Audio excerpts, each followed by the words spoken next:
પ્રધાનમંત્રીના વિકસિત ભારતના આયોજન અન્વયે મેટ્રોની સવલતો દેશના શહેરો ઝડપથી મળે તે માટે આગ્રહી છે, જ્યારે રાજ્યના મુખ્યમંત્રી શ્રી તથા રાજ્ય સરકાર આ પ્રોજેક્ટનું ઝડપથી આગળ વધારવા માટે સતત પ્રયત્નશીલ છે.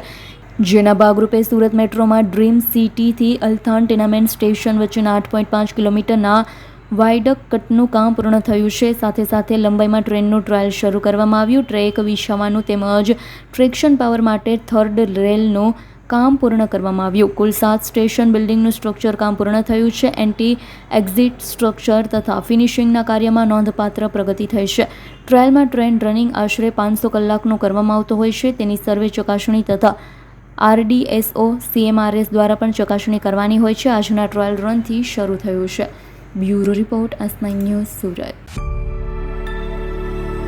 અમારી તમામ માહિતીથી અપડેટ રહેવા માટે જોડાયેલા રહો S9 ન્યૂઝ સાથે.